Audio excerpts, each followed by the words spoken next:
OC সাহেবের সাক্ষাতে এসেছি। ওসি সাহেব আমাদেরকে যথেষ্ট সুন্দর সাপোর্ট দেয়, আইনি সেবা দেয়, আমরা তার প্রতি শুকরিয়া আদায় করছি।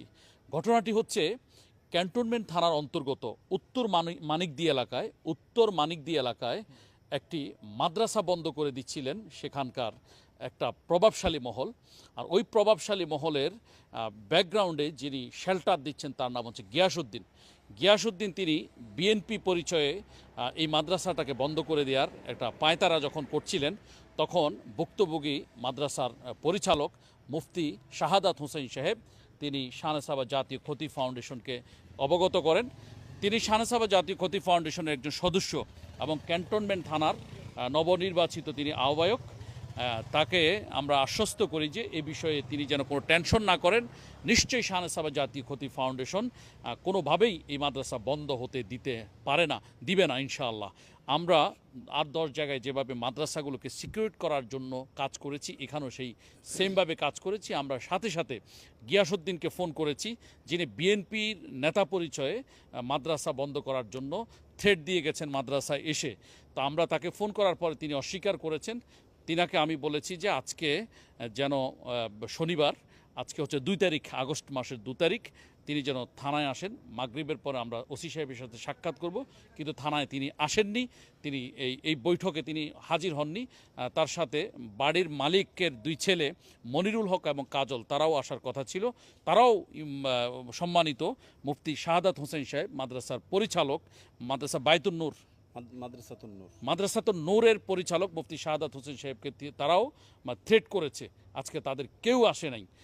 আমাদের এই মামলার এই অভিযোগের এই জিডি, এখানে একটা জিডি হয়েছে মুফতি শাহাদাত হোসেন সাহেবের পক্ষ থেকে। তো সেই জিডির এগেনিস্টে যখন জিডির আইও সজল সাহেব, তিনি বারবার তাদেরকে ফোনে কন্ট্যাক্ট করেছেন, তারা ফোন 3 দিন যাবৎ রিসিভ করে নাই বলে আইও সজল সাহেব দাবি করেছেন। আমরা মুফতি শাহাদাত হোসেন সাহেবের কাছে জানতে চাই, তার আগে আমি পরিচয় করিয়ে দিচ্ছি। আমার ডান পাশে আছেন মুফতি শরীফুল্লাহ তারিকি সাহেব, শাহনেসাবা আবার, তিনি হচ্ছেন সংগ্রামী মহাসচিব, কেন্দ্রীয় সহসাংগঠনিক সম্পাদক মুফতি ইয়াকুব বিন আসগর সহ এবং ক্যান্টনমেন্ট থানার দায়িত্বশীলগণ আছেন আমাদের এখানে। আপনি বলবেন হযরত কি বলেছিল আপনাকে, সংক্ষিপ্তভাবে আপনি বলবেন। মূলত বিষয়টা হলো বাড়িওয়ালার সাথে আমার যে ডিট ছিল, যে ডিটটা এখনও তিনি পর্যন্ত আমাকে বুঝাইয়া দেন নাই। আমি যখন বুঝাইয়া দেওয়ার জন্য চাপ দিই, তো উনি আমাকে এক পর্যায়ে মৌখিকভাবে বলে বাসা ছেড়ে দেওয়ার জন্য। কতদিন পর্যন্ত আপনি বাড়িতে আছেন মাদ্রাসা নিয়ে? প্রায় 15-16 মাস যাবত। 15-16 মাসে আপনি কি জামানত দিয়েছিলেন? জি, জামানত দিয়েছি। কত টাকা দিয়েছিলেন? নগদ ক্যাশ দিয়েছি 4 লাখ টাকা। আচ্ছা। এরপরে ওনার বাড়িতে আমি কনস্ট্রাকশন কাজ করেছি ওনার সম্মতিতে এবং ওনার অনুমতি সাপেক্ষেই, ওনার অংশগ্রহণের ভিত্তিতে এখানে প্রায় 1.5 লাখ টাকার মতো কাজ আমি করেছি। টোটাল কত হলো তাহলে? প্রায় 5.5 প্লাস মাইনাস হবে। আচ্ছা, তিনি কি এই টাকা গ্রহণ করার পরে আপনাকে কাজ করে দিয়েছিলেন? না, আমাকে কোনো কাজ তিনি করে দেন নাই। আমার সাথে ডিট ছিল 10 বছরের। মাদ্রাসাটা তো আমরা প্রদক্ষিণ করেছি, পরিদর্শন করেছি, দেখলাম যে এটার বাজে অবস্থা, কোনো কাজই সেখানে করা হয়নি। কিচ্ছু করেন নাই। যতটুকু দেখেছেন তিরপাল দেওয়া, এটা সম্পূর্ণটাই আমার খরচ আমি করে নিয়েছি। মাদ্রাসাতে এই পরিবেশে এত ছাত্র আপনি পেলেন কি করে? এটা গার্জিয়ানরা বলতে পারবে। আসলে পরিবেশগত দিক থেকে যদি আমি বলতে যাই, তাহলে কোনো ছাত্র এখানে থাকবার কথা না। আন্তরিকতা এবং পড়ালেখার মানটা ভালো, পড়ালেখার মানটা ভালো বিধায় গার্জিয়ানরা তাদের সন্তানদেরকে এই আনসিকিউরড জায়গায়ও ওনাদেরকে দিয়েছে একটা বিশ্বস্ততার জায়গা থেকে। এরপরে আপনাকে তারা কখন নিষেধ করে বাড়ি ছাড়তে বলে? প্রথম ওনারা 2 ভাই এমনি বরাবরই এদিক সেদিক শুনতেছি, আমি বিভিন্ন জনের কাছে বলতেছি আমাকে বের করে দিবে। তো আমি যখন বাড়িওয়ালার ছেলের সাথে কথা বলি, উনি আমাকে আশ্বস্ত করছে যে না, মাদ্রাসা ছাড়ার ব্যাপারে কোনো সিদ্ধান্ত আমাদের না, আপনি থাকেন। এটা রমজানের আগে।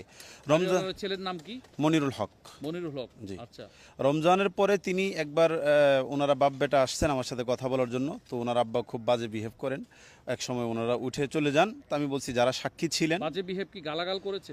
জি, আমাকে খুব বাজেভাবে কথা বলছে, থ্রেডও দিয়েছে, গালাগালও করেছে। ইভেন এই কথা বলছে আপনি কোন সাহস আমার বাড়িতে ঢুকলেন। আচ্ছা। এবং সেটা রেকর্ড আমার কাছে আছে। আচ্ছা, এখানে একজনের নাম আমরা শুনতে পাচ্ছি, গিয়াসউদ্দিন। জি, গিয়াসউদ্দিন বিএনপি নেতা পরিচয়ে আপনাকে থ্রেট করেছে। জি, গিয়াসউদ্দিন সাহেবের বিষয়টা হলো পরে ওনারা থানায় অভিযোগ করেছিলেন আমার নামে। তো থানার থেকে একজন আইও গিয়ে সেটা তদন্ত করে যখন দেখলেন যে ওনাদের ফল্ট, তারপর উনি একটা মিউচুয়াল করে দিয়ে আসছিলেন। ওনারা এইটাও মানেন নাই, না মেনে ওনারা দলীয়ভাবে বিএনপির ওই গিয়াস সাহেবের শরণাপন্ন হয়েছেন। তো আমরা যখন এটা ভেরিফাই করলাম, ক্যান্টনমেন্ট থানার যিনি বিএনপির সভাপতি আছেন তাকে যখন আমাদের সামনে একজন এএসআই ক্যান্টনমেন্ট থানা থেকে ফোন করেছেন যে এই গিয়াসউদ্দিন নামে আপনাদের কোনো নেতা আছে কিনা, তিনি বলেছেন না, গিয়াসউদ্দিন নামে আমাদের কোনো দায়িত্বশীল বা নেতা নাই। জি, কিন্তু উনি আমার সামনে ওইভাবে দুইজন ছিলেন, একজন পারভেজ ভাই আর একজন গিয়াসউদ্দিন সাহেব। পারভেজ ভাই বিষয়টা পুরোপুরি বুঝতে পারছেন, উনি নিউট্রালে ছিলেন এবং ন্যায়ের পক্ষেই ছিলেন, যেটা সত্য এটার পক্ষেই ছিলেন, এজন্য উনি চুপচাপ কোনো কিছু বলেন নাই। গিয়াস সাহেব আমাকে এই কথা বলছেন 1 তারিখ আপনার ছেড়ে দিতে হবে। আমি বলছি যে না, আমি কিভাবে ছাড়বো, আমার তো এখানে লেনদেন আছে আর প্রতিষ্ঠান আমি নিয়ে কোথায় যাব, আপনি আমাকে অন্য একটা জায়গা দেন কালকে, আমি কালকেই চলে যাব। তখন উনি আমাকে বলেন আপনি কি দেখতে চান, আপনাকে কীভাবে আমি বের করবো, আমি বলছি, আমি দেখতে চাই, আপনি বের করেন। এরপরে আপনি এরপরে আমি আপনার শরণাপন্ন হয়েছি, আপনার পরামর্শ সাপেক্ষে আমি জিডি করেছি, জিডির কপি আপনাকে দিয়েছি, আইওর নাম্বার দিয়েছি, গ্যাস সাহেবের নাম্বার দিয়েছি, পরে তো আপনি এটা হ্যান্ডেলিং করছেন। দর্শক, আপনারা জানেন যে কোনো ঘটনা ঘটলে অর্থাৎ অপরাধের শিকার হলে আমরা সবসময় ইমাম, খতিব, মুয়াজ্জিন, আলেমদেরকে পরামর্শ দিই যে আপনারা থানার সাপোর্ট নেবেন। থানা হচ্ছে আমাদের পরম বন্ধু। থানা সবসময় অন্যায়কে দমন করার জন্য তারা সবসময় সজাগ। ক্যান্টনমেন্ট থানার সম্মানিত ওসি এবং যিনি আইও সজল সাহেব, তারা চমৎকারভাবে আমাদেরকে সেবা দিয়েছেন, আমরা তাদের প্রতি শুকরিয়া জানাচ্ছি। আর ওসি সাহেব বলেছেন এই বিষয়টি তিনি সুন্দরভাবে সুরাহা করে দিবে এবং ঘটনাস্থলে সম্মানিত ওসি সাহেব তিনি নিজেই